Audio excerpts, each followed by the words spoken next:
Yang paling puas bagi saya ketika bicara mengenai pelayanan. Dulu sebelum saya masuk menjadi bupati, saya posisi menjadi sekda, selalu mendengar keluhan dari publik.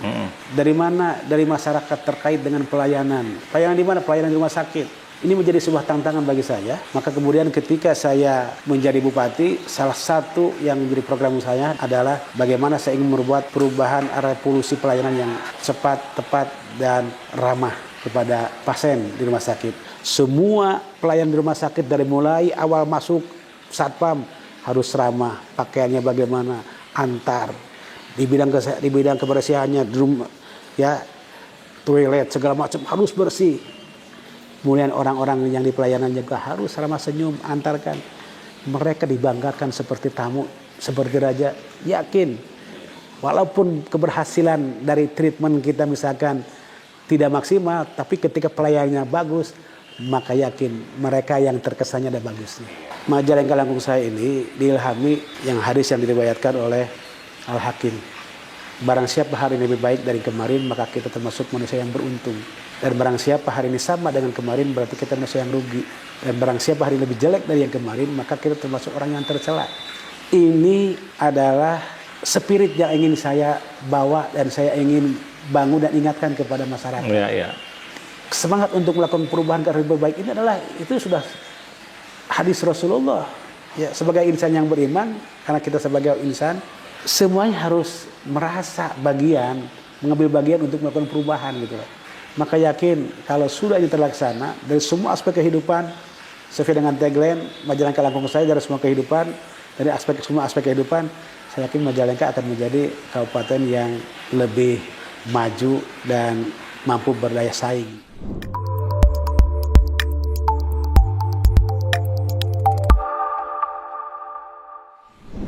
Halo Tribuners, jumpa lagi bareng saya Adi Sasono, pemimpin redaksi Tribun Jabar.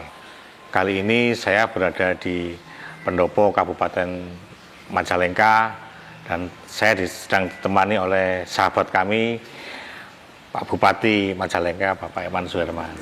Bapak, sehat Pak? Alhamdulillah Kang Adi. Mantap. Sibuk apa hari ini Pak? Ya sibuk biasa, rutin kalau rutin ya. Kalau nggak menyapa marga, berarti ada di kantor. Oke. Kalau ada di kantor berarti nggak nyapa warga. Sehari-hari menghabiskan waktu berapa jam untuk warga Pak? Andai saja waktu ini bisa ditambah 28 jam sehari kayaknya cukup. Oke, 28 jam. Oke, Pak, sebelum saya nanti bertanya tentang program-program cita-cita di Majalengka, saya kepingin ngerti cerita Bapak sebelumnya, sebelum menjadi bupati. Kan birokrat ya Pak ya? Ya, berapa tahun Pak menjadi birokrat? Saya menjadi birokrat, TMT-nya terhitung mulai tanggal di bulan Maret ya. TMT-nya bulan Maret tahun 94. 94. Ya.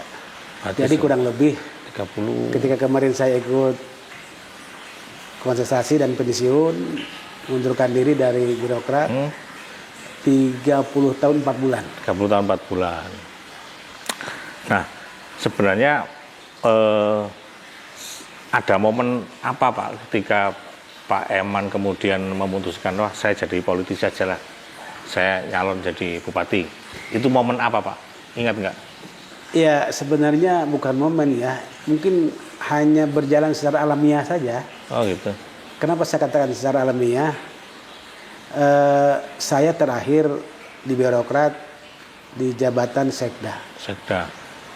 Berdasarkan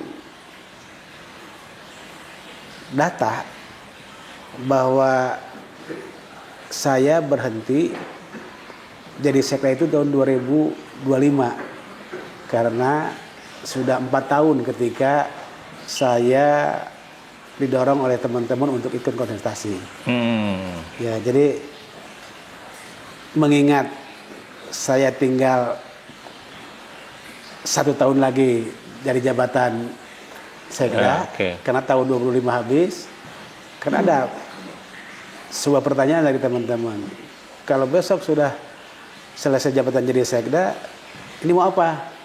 Ya saya Tetap saya birokrat karena saya pensiun tahun 2029. Oke. Loh, katanya kalau besok terpakai oleh bupati, ya, tapi kalau nggak terpakai jadi apa? Ya, jadi birokrat tetap cek saya. Gitu. Iya. Itulah yang menjadi cerita-cerita Iya, yang iya. menghangatkan suasana, dan pada akhirnya saya memutuskan atas dorongan dari teman-teman Oke. dengan pertimbangan tadi bahwa ketika saya di birokrasi tinggal tahun 2005 jabatan terakhir dari Sekda, dan kemudian kalau saya tidak mengambil momen untuk itu berarti saya harus pensiun nanti di tahun 2029 di birokrat. Dan itu belum tentu ada peluang lagi untuk itu ya. Nah, Oke. itu dia bahasa mereka Iya. itu seperti itu. Ini kan peluang katanya. Ya, tapi kan saya tidak pernah punya mimpi Iya. ya untuk jadi bupati. Niat pun tidak ada. Oke. Ya, karena itulah proses alamiah saja ketika melihat situasi dan kondisi di mana saya berakhir di jabatan Sekda tahun 2005, kemudian 2004 ada momen pilkada. Mereka mendorong saya, mengingatkan saya dengan jawab tadi. Kalau nggak jadi mau gimana katanya. Iya. Ya, kalau jadinya misalkan bupati, ya kalau misalkan senang sama saya masih dipakai. Kalau enggak, oh iya juga saya pikir. Ya. Mikirnya berapa lama itu Pak? Nah, pertanyaan mikir ya tidak lama juga. Tidak lama juga. Ya. Oke. Dan saya karena saya merasa ya harus punya etika, maka kemudian ketika teman-teman hampir 1 tahun menjelang pilkada kan masih 1 tahun, Iya. tapi mereka sudah mengambil sikap untuk memasarkan saya. Ya, membuat baliho di mana-mana, dan pada akhirnya saya juga diperingatkan oleh BKPSDM. Ini belum saja karena sedang menjadi Sekda, tapi di sisi lain saya tidak bisa menghentikan Iya. gerakan-gerakan teman-teman saya, Iya. sahabat-sahabat saya, relawan-relawan saya untuk terus mempublikasikan, mendorong, dan kemudian memasang banner di mana-mana. Oke, akhirnya sudah terjun saja saya gitu. Nah, akhirnya, oh inilah mungkin ya proses alamiah yang kemudian yang tadinya tidak pernah saya mimpi, apalagi punya niat karena saya birokrat murni, akhirnya momen itulah yang kemudian pada akhirnya saya ikuti, saya jalani, dan ternyata alhamdulillah Allah mengizinkan, menakdirkan saya untuk menjadi Tapi bupati. di orang-orang dekat ada yang sempat melarang nggak Pak? Janganlah, jangan jadi ini nanti ruwet gitu. Nggak ada sih ya, justru semuanya kok, Mendukungnya. bahkan mereka harus betul-betul saya mengambil momen ini.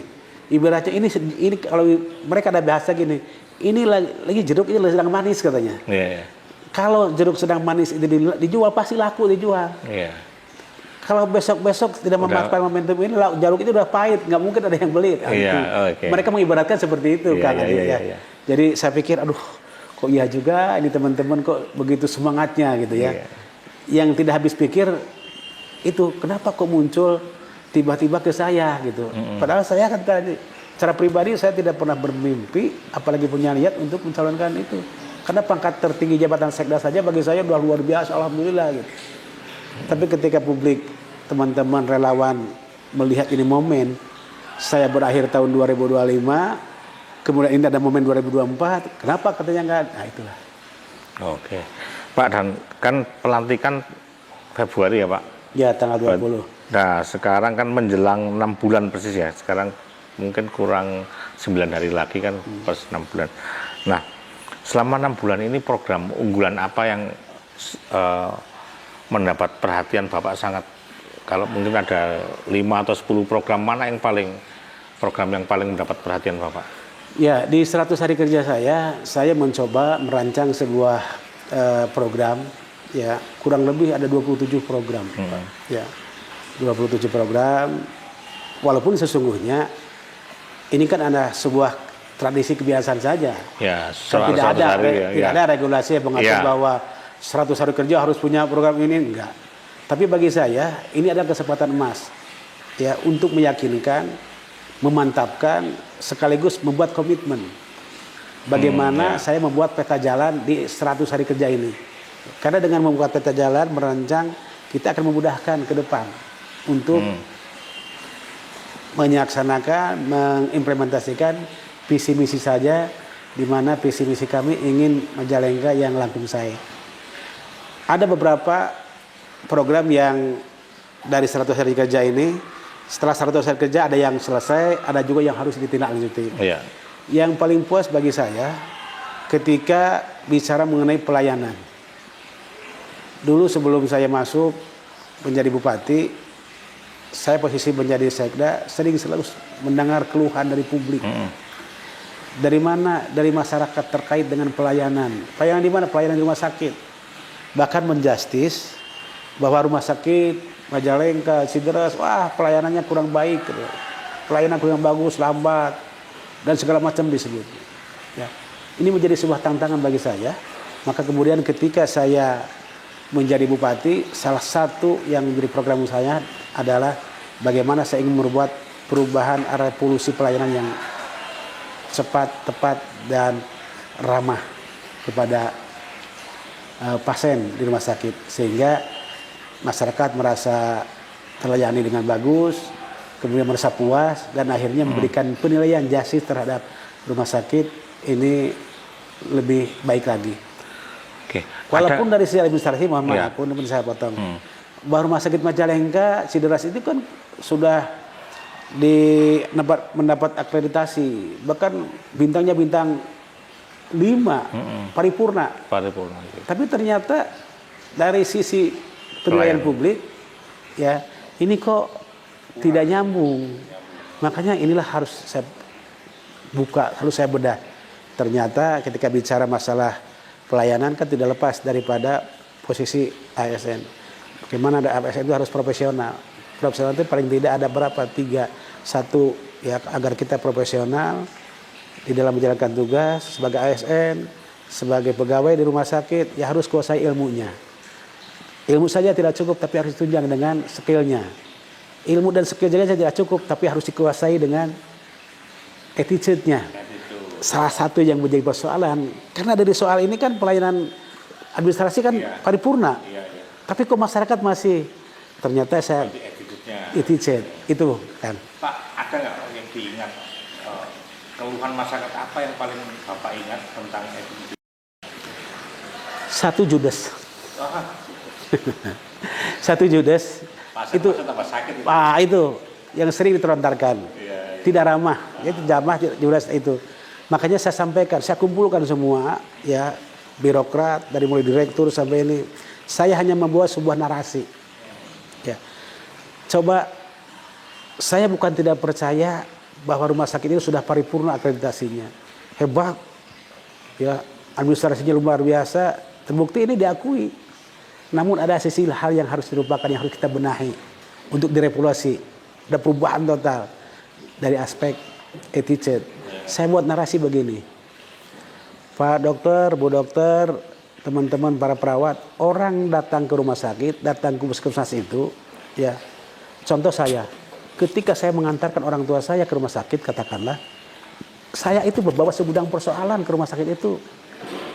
Bukan hanya orang tua bicaranya sembuh saja, tapi ketika datang ke rumah sakit, segudang persoalannya apa? Contoh, orang tua ingin cepat sembuh. Tapi ketika harus dirawat, saya pikirkan, siapa nanti yang harus nungguin orang tua saya? Berapa lama? Terus siapa nanti bagian hari ini, bagian besok? Kalau sudah begitu, bagian itu, bicara lagi berapa per malam kalau saya kasih upah? Variabel-variabel itulah yang harus kita pikirkan. Makanya orang yang datang ke sini, ke rumah sakit, sangat sensitif keluarganya.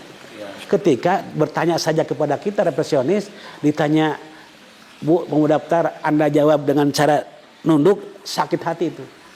Itu salah satu contoh. Ya, karena apa? Segudang persoalan dia bawa.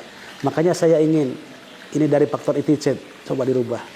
Bagaimana harus, ya, semua pelayan di rumah sakit dari mulai awal masuk satpam harus ramah, pakaiannya bagaimana, antar.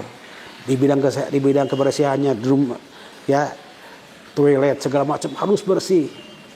Kemudian orang-orang yang di pelayanan juga harus ramah senyum, antarkan. Mereka dibanggakan seperti tamu, seperti raja. Yakin walaupun keberhasilan dari treatment kita misalkan tidak maksimal, tapi ketika pelayanannya bagus, maka yakin mereka yang terkesannya ada bagusnya. Itu perubahan di rumah sakit itu membutuhkan waktu berapa lama sehingga Bapak melihat hasilnya? Sebenarnya kalau ukuran keberhasilan itu Ada progres gitu ya misalnya? tidak lama lah. Tidak lama. Karena dengan itu kan hanya menyangkut pelayanan, Iya. sikap, ya. Maka kemudian ketika kita terapkan, kemudian kita ajak mereka untuk melakukan perubahan di pelayanan, ya dimulai satpamnya diberikan treatment, bagaimana cara menerima tamu, mengantarkan tamu, kemudian teman-teman di bidang kebersihan juga harus istilah Sunda beberseka, bersih ruangan, bersih toilet dan lain-lain. Iya. Termasuk di pelayanan umumnya juga dengan penuh sapa senyum. Akhirnya 1 bulan saja sudah ada testimoni, banyak testimoni dari publik. Ya. Ternyata sekarang Majalengka, rumah sakit Sideres kok bagus pelayanannya, tuh. Itulah kebahagiaan kami, Pak. Dan saya terus ingin tetap tanamkan kepada mereka, ini harus terus dipelihara, dijaga, karena inilah titik dari kebahagiaan kita ketika kita melayani publik. Publik memberikan apresiasi dan apresiasinya positif. Itu. Oke. Nah, Pak, masih dalam soal 6 bulan ini, kalau saya beberapa kali bertemu dengan pemangku kepentingan di Jawa Barat, ya, dengan akademisi, Pak Jabrita juga. Mereka sekarang bicara banyak tentang investasi. Kan di Majalengka itu juga nanti termasuk dalam kawasan Rebana, Pak, ya. Ya. Nah, dalam waktu 6 bulan ini perkembangan investasi seperti apa, Pak, dibanding sebelum Bapak? Ya, kita masih bersyukur, bahwa Majalengka masuk di kawasan metropolitan Rebana. Kenapa? Karena pemerintah ini sangat perhatian, terutama munculnya Perpres 87 tahun 2021 nggak salah ya, di mana Perpres di sana merupakan percepatan pembangunan Rebana dan Jabar Selatan. Tentu kami menyambut baik Perpres ini, karena paling tidak kami pun di Majalengka diberikan fasilitas, di mana salah satunya rumah sakit Sideres akan dijadikan rumah sakit yang memberikan pelayanan yang berada di koridor Rebana.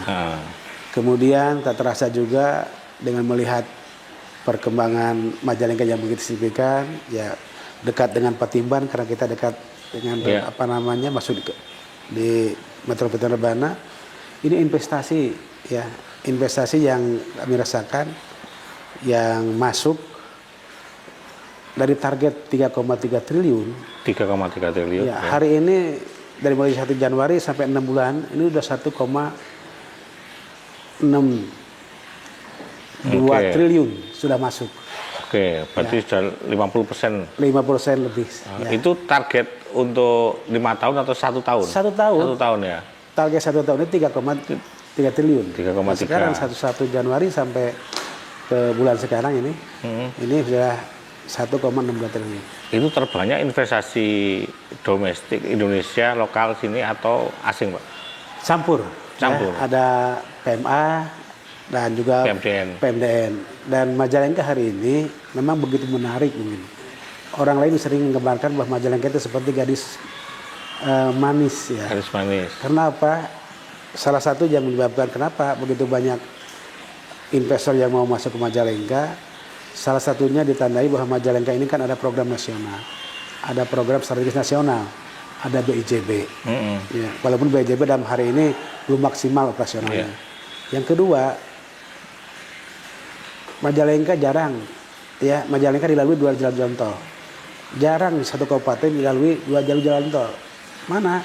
Majalengka dilalui jalan tol Cipali, dan yang satu adalah jalur jalan tol Cisumdawu. Ya. Ini yang menjadi magnet juga. Iya. Ya.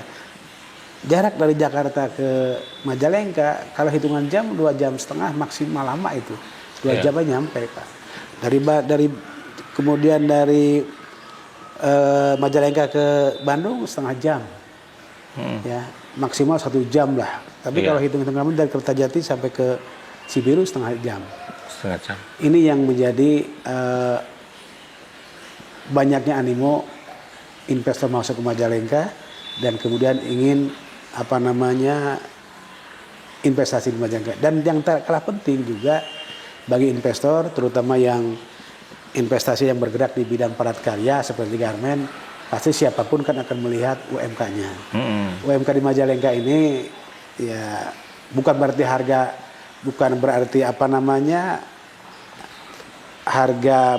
upah di sini rendah, bukan. Tapi karena sudah kebutuhan hidup layaknya memang seperti itu.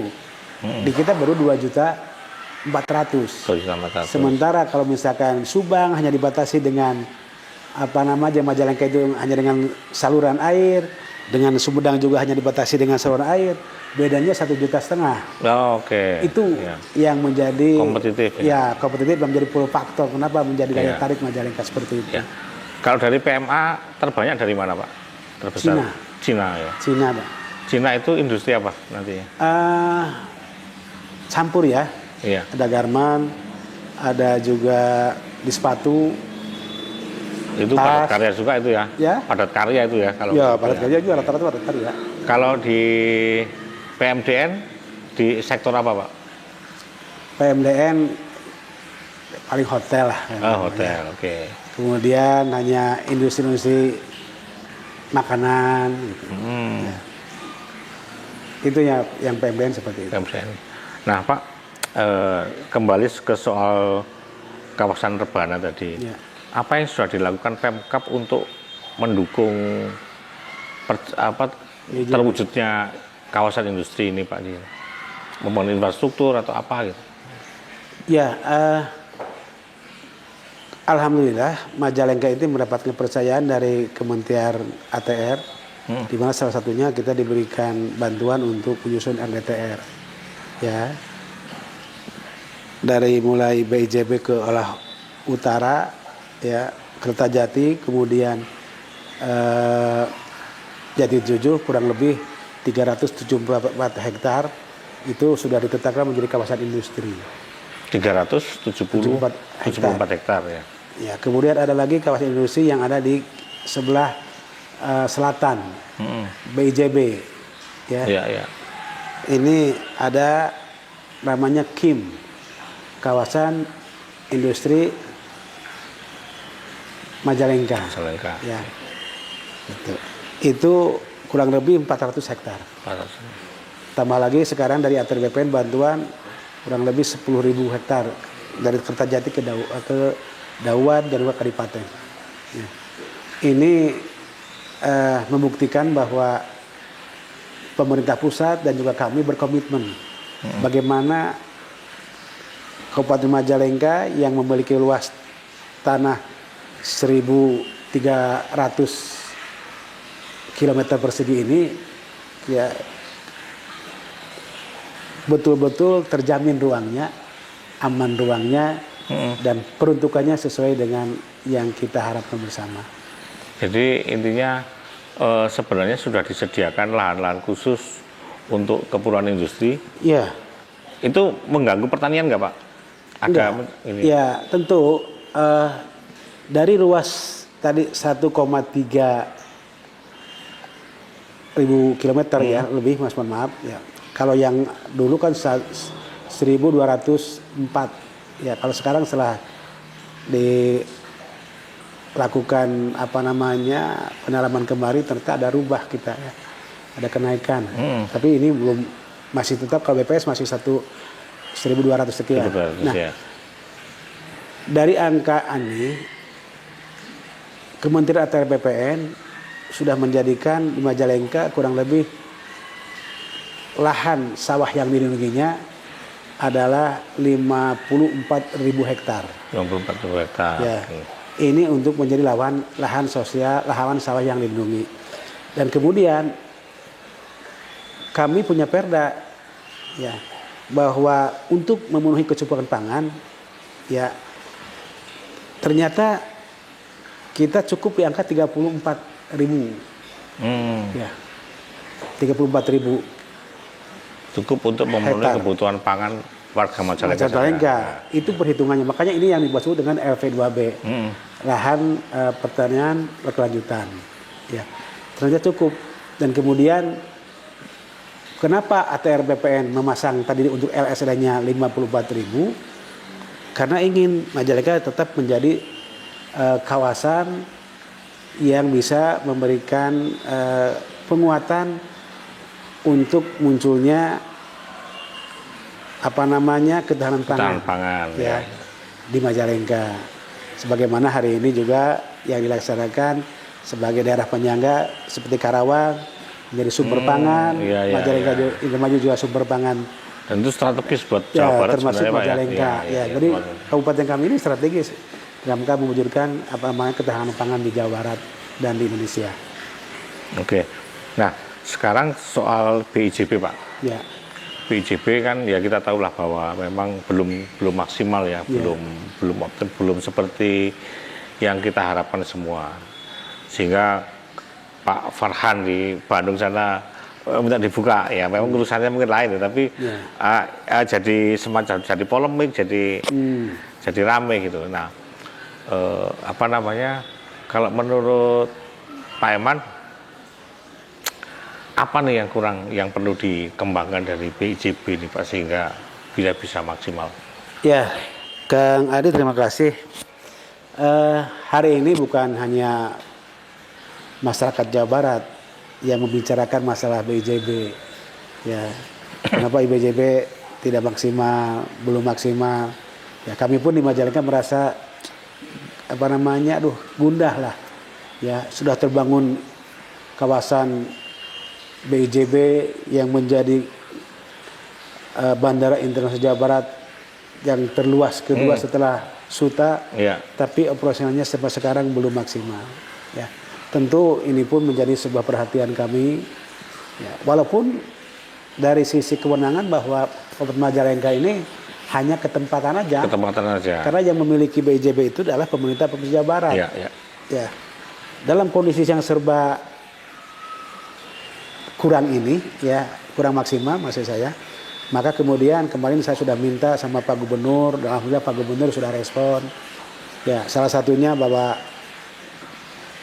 dengan segala persoalan yang dimiliki BIJB, ada kalau di pihak penerbangan sekarang kenapa pesawat yang sudah ada sekarang ditarik kembali? Alasannya sekarang hampir semua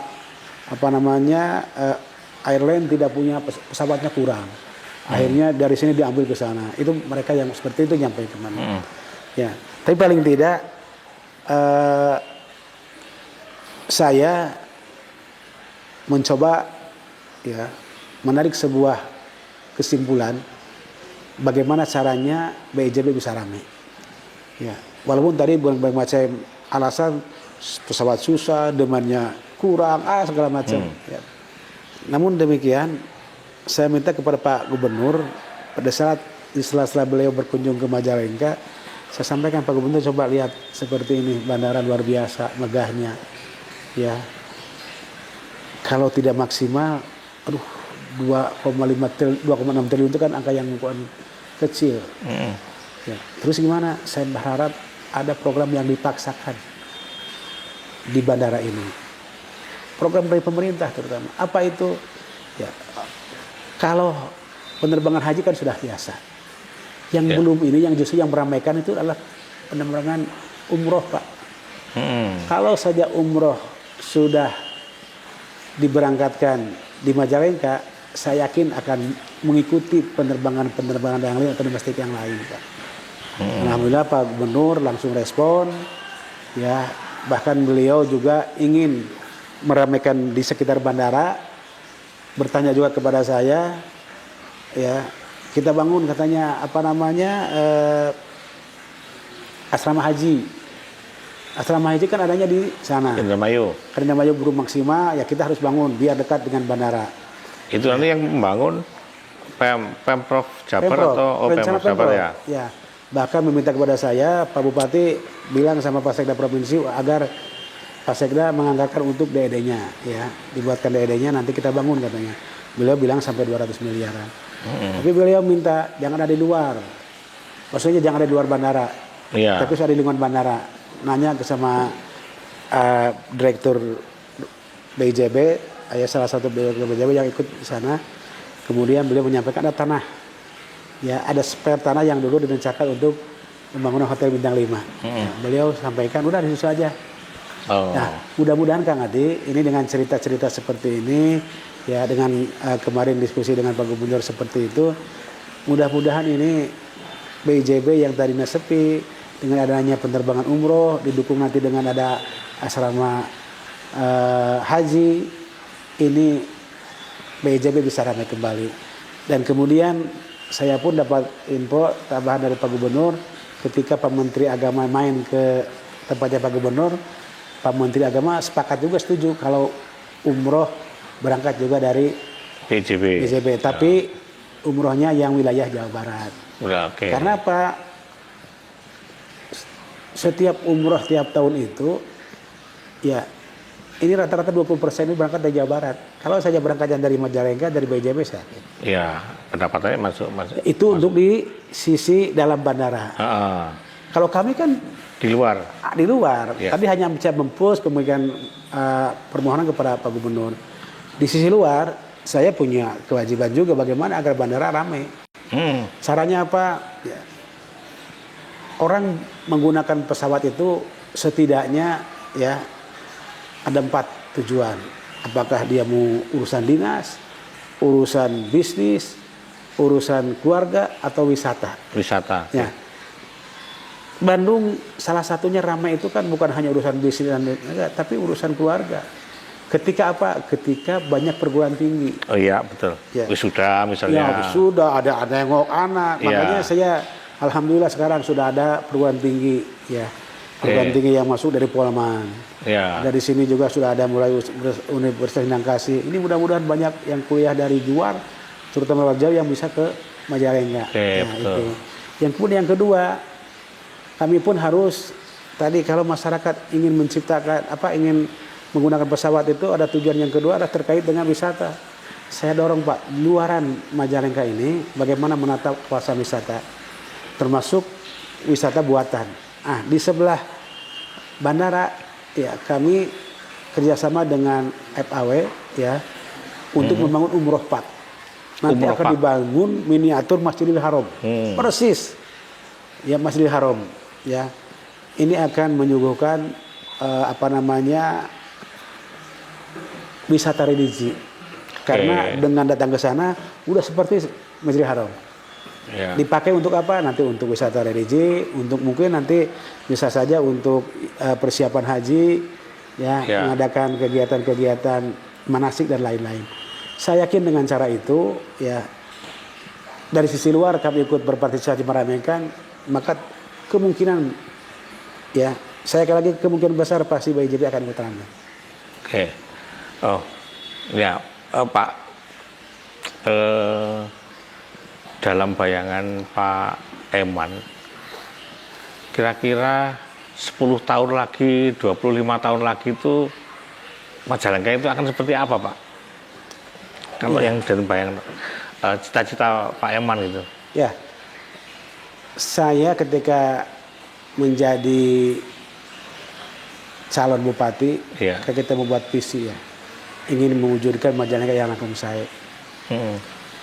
Majalengka Langkung Saya ini diilhami ya ini oleh sebuah hadis Rasulullah. Saya kan sebagai orang mukmin ya, ya yang hadis yang diriwayatkan oleh Al Hakim.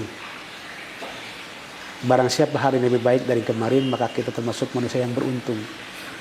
Dan barang siapa hari ini sama dengan kemarin berarti kita manusia yang rugi. Dan barang siapa hari ini lebih jelek dari yang kemarin maka kita termasuk orang yang tercela. Ini adalah spirit yang ingin saya bawa dan saya ingin bangun dan ingatkan kepada masyarakat.